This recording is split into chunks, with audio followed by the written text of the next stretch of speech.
이 시간 은혜 받으실 하나님의 말씀은 갈라디아서 5장 13절에서 26절 말씀입니다. 갈라디아서 5장 13절에서 26절 말씀입니다.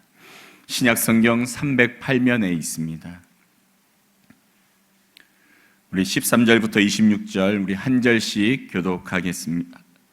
형제들아, 너희가 자유를 위하여 부르심을 입었으나 그러나 그 자유로 육체의 기회를 삼지 말고 오직 사랑으로 서로 종노릇 하라. 온 율법은 내 이웃 사랑하기를 내 자신같이 하라 하신 한 말씀에서 이루어졌나니 만일 서로 물고 먹으면 피차 멸망할까 조심하라. 내가 이루노니 너희는 성령을 따라 행하라. 그리하면 육체의 욕심을 이루지 아니하리라. 육체의 소욕은 성령을 거스르고 성령은 육체를 거스르나니 이 둘이 서로 대적하므로 너희가 원하는 것을 하지 못하게 하려 함이니라. 너희가 만일 성령의 인도하시는 바가 되면 율법 아래에 있지 아니하리라. 육체의 일은 분명하니 곧 음행과 더러운 것과 호색과 우상 숭배와 주술과 원수 맺는 것과 분쟁과 시기와 분냄과 당 짓는 것과 분열함과 이단과 투기와 술 취함과 방탕함과 또 그와 같은 것들이라. 전에 너희에게 경계한 것 같이 경계하노니 이런 일을 하는 자들은 하나님의 나라를 유업으로 받지 못할 것이요 오직 성령의 열매는 사랑과 희락과 화평과 오래 참음과 자비와 양성과 충성과 온유와 절제니 이 같은 것을 금지할 법이 없느니라. 그리스도 예수의 사람들은 육체와 함께 그 정욕과 탐심을 십자가에 못 박았느니라. 만일 우리가 성령으로 살면 또한 성령으로 행할지니 헛된 영광을 구하여 서로 노엽게 하거나 서로 투기하지 말지니라. 아멘. 오늘 이 새벽에 성령의 열매를 맺으라 라는 제목으로 함께 말씀을 나누실 때 큰 은혜가 있길 간절히 축원합니다.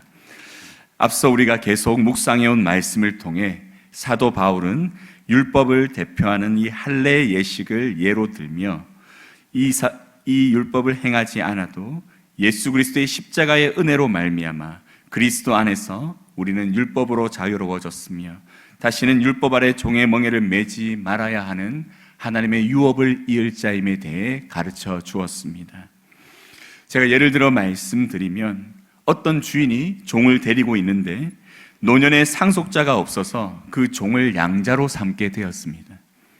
이로 인해 양자가 된 종은 이제 종이 아니라 주인의 아들이 되어 주인을 아버지라 부르며 살게 되었습니다. 그리고 유업을 이을 자로 이제 역임을 받게 되었습니다. 그런데 이 종이 아들이 된 이후에도 아버지가 된 주인을 기쁘게 해드리기 위해 예전에 종으로 살았던 시절에 그가 했던 허드렛 일을 열심히 하면서 아버지를 기쁘게 해드리기 위해 살아간다면 이것은 바른 일일까요?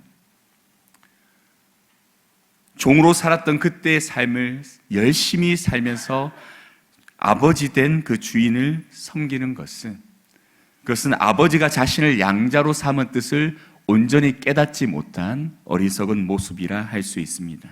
아들이라면 유업을 이을 자로 이제 삼아졌다면 아버지가 하는 일을 잘 배우고 아버지를 이어서 그 유업을 잘 관리하기 위해 노력하는 것을 노력하고 배우는 것이 참으로 아버지를 기쁘게 해드리는 일입니다.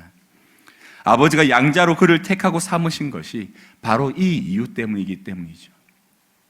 갈라디아 교회 성도들은 이미 사도 바울로부터 복음을 받아 믿음으로 의롭다함을 얻게 되었습니다. 이제 하나님의 백성이 되었고 자녀가 되었습니다.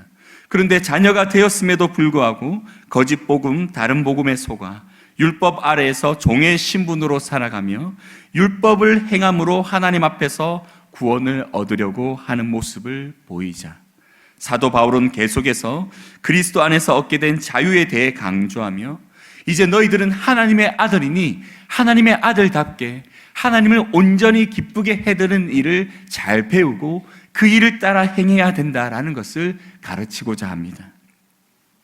그것에 대해 오늘 본문을 통해 말씀하고 있습니다. 우리 13절 말씀 우리 다 함께 읽겠습니다. 형제들아 너희가 자유를 위하여 부르심을 입었으나 그러나 그 자유로 육체의 기회를 삼지 말고 오직 사랑으로 서로 종노릇 하라. 아멘. 사도 바울은 갈라디아 교회 성도들에게 복음을 통해 율법으로부터 자유하게 되는 부르심을 받았으나 율법으로부터 이제 자유하게 되었다고 해서 그것을 육체의 기회로 삼지 말라라고 말씀합니다. 육체의 기회로 삼는다는 것은 율법으로부터 자유롭게 되었을 때 인간은 그 죄악된 본성으로 말미암아 그 자유를 마음껏 누리고자 하는 모습을 보이게 됩니다. 이 모습은 바로 율법에서 그 많은 것을 행하지 못했지만 이제 자유하게 되었으니 율법이 그 많은 것을 이제 마음대로 행해야 된다라고 착각하며 살아가게 되는 모습입니다. 하지만 사도 바울은 자유하게 된 그리스도인이라 할지라도 그들은 오직 사랑으로 서로 종노릇하는 모습을 보여야 된다. 이제 율법으로 자유하게 된 것이 너희들 기회로 삼아서 율법을 마음대로 범하게 되는 모습을 보여서는 안 된다라고 가르쳐 줍니다. 여기서 오직 사랑으로라는 이 말씀은 원어 그대로 직역했을 때 오직 그 사랑을 통하여로 해석할 수 있습니다. 이러한 의미를 살려서 본문을 해석한다면 오직 그 사랑을 통하여 너희는 서로 종노릇해야 한다라는 의미입니다. 쉽게 설명하자면 너희를 율법으로부터 자유롭게 한 그 사랑을 통하여 예수님의 사랑으로 말미암아 너희도 서로 종노릇하는 삶을 살아야 한다는 것을 말씀하고 있는 것입니다. 예수님께서 자신의 육체를 자신의 만족을 위해서 사용하신 것이 아니라 우리를 구원하시기 위해 모두 사용하신 것처럼 십자가에 자신의 생명을 내어주신 것처럼 이제 우리는 예수 그리스도를 본받아 이제 우리의 육체를 나를 위해 사용하는 것이 아니라 이제 아버지께 순종하신 예수님의 모습대로 우리도 아버지께 순종함으로 우리의 육체를 오직 아버지께만 내어드리는 삶을 살아야 된다라는 것을 가르쳐주고 있습니다. 그리고 이러한 말씀은 14절, 15절에서 더 나아가게 됩니다. 우리 14절, 15절 다 함께 읽겠습니다. 온 율법은 내 이웃 사랑하기를 내 자신같이 하라 하심 한 말씀에서 이루어졌나니 만일 서로 물고 먹으면 피차 멸망할까 조심하라. 아멘. 구약에서 말씀한 온 율법은 그 말씀의 깊은 뜻을 깨닫게 되면 무엇과 연결되냐면 내 이웃을 사랑하기를 내 자신과 같이 하라는 이 말씀 하나로 연결되어진다. 또 요약할 수 있다라고 말씀하면서 이제 너희는 이러한 삶을 살아야 된다라고 가르치고 있습니다. 그리고 15절에서는 만일 서로 물고 먹으면 피차 멸망하게 된다라고 가르칩니다. 마치 두 맹수가 혼자 있을 때는 그 누구도 그를 해칠 수 없지만 맹수가 서로 만나게 되어서 서로 싸우게 되면 서로 상처를 입혀 서로 죽게 되어지는 것처럼 이제 너희들이 서로 물고 먹으며 피차 멸망하게 되는 이 모습을 보이지 않도록 이제 사랑함으로 섬겨야 된다라는 것을 가르쳐 줍니다. 그리스도 안에서 한 형제가 된 너희들이 서로 물고 먹을 때는 이렇게 피차 멸망하게 되는 모습을 보일 수 있으니 이제 너희는 정말 율법으로부터 그리스도로 말미암아 자유롭게 되어 참된 유업을 이을 자가 되었다면 함께 그 유업을 이을 자답게 서로가 서로에게 종노릇하며 서로를 섬기며 사랑하는 모습을 보여야 된다라는 것을 가르쳐주고 있습니다. 그리고 사도 바울은 이어서 자신이 말하는 사랑을 통하여 종노릇하는 삶을 무엇과 연결시키냐면 성령을 쫓아 행하는 삶과 연결하고 있습니다. 우리 16절 말씀 다 함께 읽겠습니다. 내가 이루노니 너희는 성령을 따라 행하라. 그리하면 육체의 욕심을 이루지 아니하리라. 아멘. 앞서 사도 바울이 말한 육체의 욕심을 이루는 삶을 너희가 살면 안 되는데 이 육체의 욕심을 이루는 삶을 안 사는 방법, 그것이 무엇이냐? 바로 성령을 따라 행하는 삶이다라고 말씀하고 있습니다. 이 말씀은 로마서에서 생명의 성령의 법이 죄와 사망의 법에서 너희를 해방하였다는 이 말씀과 연결됩니다. 우리가 예수님을 알지 못할 때는 이 죄와 사망의 법, 우리를 죄를 깨닫게 하고 결국 죄짓게 만들어 죽음에 이르게 만드는 율법 아래에 있었지만, 이제 너희를 구원하신 예수 그리스도로 말미암아 이제 너희의 삶을 다스리시는 성령이 너희를 통치하심으로 이제 너희는 성령의 법 아래, 이제 그 법을 따를 때 누리게 될 생명을 얻을 수 있는 그 생명의 성령의 법 아래 있게 되었으니, 이제 생명의 성령의 법 아래 있는 너희들은 이 법을 따르게 되면 사망의 법, 이 육체의 법을 따르지 않게 될 것에 대해 사도 바울이 말씀하고 있습니다.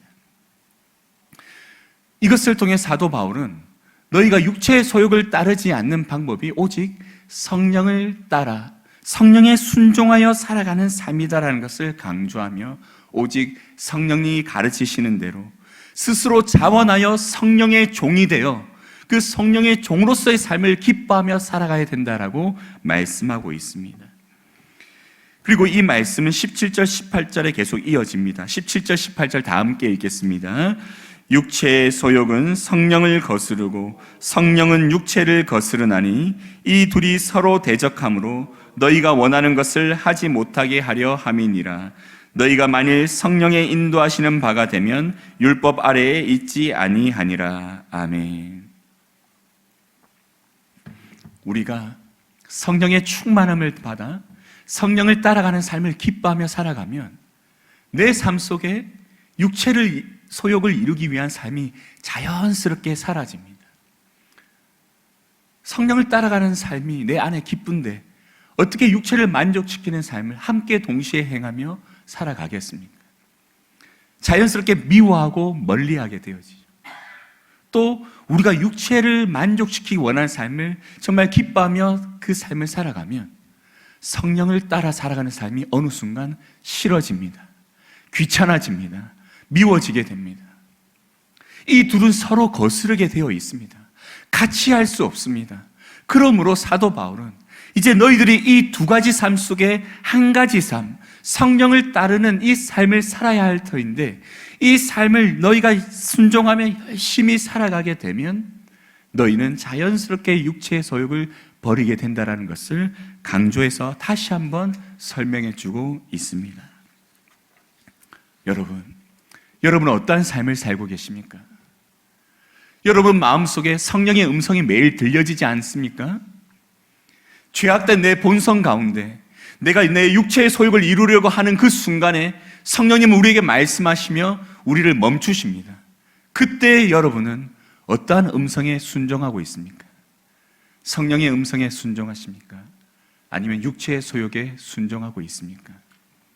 오늘 하루 내 안에 들려지는 이 성령의 음성에 순종하며 육체의 소욕을 버리는 삶을 살아가는 우리 성도님들 될 수 있기를 간절히 축원합니다. 그리고 사도 바울은 육체의 소욕에 대해 예를 들어 가르칩니다. 우리 19절에서 21절 다 함께 읽겠습니다. 육체의 일은 분명하니 곧 음행과 더러운 것과 호색과 우상 숭배와 주술과 원수 맺는 것과 분쟁과 시기와 분냉과 당 짓는 것과 분열함과 이단과 투기와 술 취함과 방탕함과 또 그와 같은 것들이라. 전에 너희에게 경계한 것 같이 경계하노니 이런 일을 하는 자들은 하나님의 나라를 유업으로 받지 못할 것이요. 아멘. 사도 바울은 왜 지금 이러한 예를 들었는지는 모르겠지만 지금 갈라디아 교회 성도들에게 육체의 소욕을 따를 때 나타나는 모습들이 어떠한 것인지를 예로 들어 설명하며 너희들에게 이러한 모습이 나타날 때 너희들은 경계해야 된다. 지금 너희들은 지금 육체를 이루기 위해 살아가고 있다라고 하는 것을 가르쳐주며 이러한 모습을 조심해야 됨을 강조해주고 있습니다. 여기에서 수많은 예를 들고 그 다음에 또 그와 같은 것들이라 라고 말하며 이 육체의 소욕을 이루는 일은 내가 말한 이것들뿐만 아니라 정말 수많은 모습들로 너희에게 유혹하며 나타나게 될 것이다. 하지만 이러한 모습들이 나타날 때 너희들은 경계해야 된다. 왜냐하면 너희들은 그 모습이 나타나는 그 삶을 살아가게 되면 하나님의 나라를 유업으로 받지 못할 것이기 때문이다 라고 말씀합니다. 여기에서 이런 일을 하는 자들은 하나님의 나라를 유업으로 받지 못할 것이다 라는 이 말씀은 너희들이 이렇게 살면 하나님의 나라를 유업으로 받지 못한다는 의미도 있겠지만, 사도 바울이 궁극적으로 말하는 것은 하나님의 나라를 유업으로 받은 자들이라면 이러한 삶을 살아서는 안 된다라는 것을 말씀하고 있습니다. 우리의 삶 속에도 이러한 모습이 있는지를 돌아보아야 됩니다. 만약 내가 우상을 숭배하고 주술과 원수 맺는 삶을 살아간다면, 분쟁과 시기를 일으키고 분내고 있다면, 내가 당을 짓는 일을 행하고 있다면, 내가 분열을 일으키고 이단을 기뻐하며 따르고 있다면 어떻게 내가 하나님의 유업을 이은 자라고 말할 수 있겠습니까? 내가 어떻게 하나님을 아버지라고 감히 부를 수 있겠습니까? 내 아버지가 하나님인데 하나님이 기뻐하지 않는 일을 매일매일 행하는 자녀가 어떻게 그 하나님의 자녀라고 말할 수 있겠습니까? 이제 우리의 삶 속에서는 이 육체의 소욕을 버리고 오직 아버지가 기뻐하시는 일들을 살아내야 됩니다. 그렇다면 아버지가 기뻐하시는 일이 무엇입니까? 바로 사도 바울은 성령의 열매를 맺는 삶이다라고 말씀합니다. 우리 22절, 23절 다 함께 읽겠습니다. 오직 성령의 열매는 사랑과 희락과 화평과 오래 참음과 자비와 양성과 충성과 온유와 절제니 이 같은 것을 금지할 법이 없느니라. 아멘. 아버지의 유업을 이을 그 아들은 아버지를 기쁘시게 해드리기 위해 그 아버지의 뜻을 따라 살아가는데, 그때 나타나는 열매들이 무엇이냐면 사랑하고 기뻐하고 화평하고 오래 참고 자비와 양성과 충성하는 모습을 보이며 온전하고 온유하고 절제하는 삶을 살아가는 모습을 보이게 된다라고 말씀합니다. 여러분, 사도 바울은 이 말씀을 하면서 갈라디아 교회 성도들에게 너의 삶 속에 참으로 아버지를 기쁘게 해드리는 이 모습이 있는지를 돌아보라라고 말씀합니다. 너희가 이런 모습을 가졌었지 않느냐? 내가 복음을 전하였을 때, 너희들이 예수 그리스도를 주라고 고백했을 때 이런 모습이 너에게 충만하였는데 지금 이 모습이 다 어디 가고 어떻게 육체의 소욕을 이루는 그 모습 속에 살아가느냐라고 지금 사도 바울은 이 말씀을 하면서 그들에게 질문하고 있습니다. 그리고 24절에서 26절에 이렇게 말씀합니다. 예수의 사람들은 육체와 함께 그 정욕과 탐심을 십자가에 못 박았다. 예수님이 우리를 대신하여 우리의 모든 정욕을 십자가에 못 박았다면, 내가 예수 그리스도와 함께 십자가에 못 박혔다면, 내가 예수 그리스도의 보혈로 말미암아 죄 용서함을 받았다면 이제 어떻게 주님이 대신 사하신 그 죄의 모습이 여전히 내 안에 나타날 수 있느냐라고 말씀하며, 이제 우리가 성령으로 거듭난 자라면 이제 헛된 영광을 버리고 서로 노엽게 하고 서로 투기하며 싸우는 이 육체의 소욕을 이루는 일을 버리고 살아야 된다라고 가르치고 있습니다. 그리고 사도 바울은 마지막으로 이렇게 권면합니다. 우리 26절 다시 한번 읽겠습니다. 26절 시작. 헛된 영광을 구하여 서로 노엽게 하거나 서로 투기하지 말지니라. 지금 갈라디아 교회 안에 어떠한 문제가 또 있는지에 대해서 사도 바울이 정확하게 언급하지 않지만 26절 말씀을 마무리하는 가운데 노엽게 하거나 서로 투기하는 일들이 그 안에 나타나고 있었음을 가르쳐주고 있습니다. 실질적으로 육체의 소욕을 따르는 문제가 이 갈라디아 교회 안에 나타나는데, 헛된 영광을 구하며 서로 노엽게 하고 투기하는 이 일들이 이 거짓 교사도로 말미암아 나타낸 여러 가지 상황 속에서 분명히 눈으로 나타나고 있고, 이 일이 큰 문제가 되었는데 이제 이것을 속히 너희들이 해결하고 버려야 될 것을 가르쳐주며 사도 바울은 오늘 본문의 말씀을 마무리하고 있습니다. 여러분이 지금 교회 안에서 경험하는 문제가 무엇입니까? 내가 생각했을 때 육체의 소욕의 결과로 나타난 문제가 무엇이라고 생각합니까? 여러분, 그것을 버려야 됩니다. 내가 그것을 계속 그대로 두고 또 내가 그것을 오히려 일으키고 있다면 그것은 나의 영광을 위한 일임을 분명히 기억하고, 이제 그것을 버리고 오직 하나님이 기쁘시게 해드리기 위해 오직 성령의 열매를 맺는 삶을 그 속에서 살아내는 삶을 우리가 살아가야 됩니다. 오늘 이 사도 바울이 주신 이 말씀처럼 이제 우리가 교회 공동체 안에서 오직 다른 것이 아니라 성령의 열매만을 맺으며 살아가는 우리 귀한 성도님들 될 수 있기를 간절히 축원합니다. 아멘. 하나님 아버지, 오늘 새벽의 말씀을 통해서 또 우리가 육체의 소욕을 버리고 성령의 열매를 맺는 삶을 살아야 될 그리스도인임을, 하나님의 자녀임을 다시 한번 기억하였습니다. 하나님, 이 말씀대로 살아가는 오늘 하루가 되게 하여 주시고, 오직 내 안에 육체의 소욕을 미워하며 성령이 하시는 일을 기뻐하는 오늘 하루를 살아감으로 감사하며 하루를 마칠 수 있도록 은혜 다하여 주시옵소서. 감사드리며 예수님의 이름으로 기도드립니다. 아멘.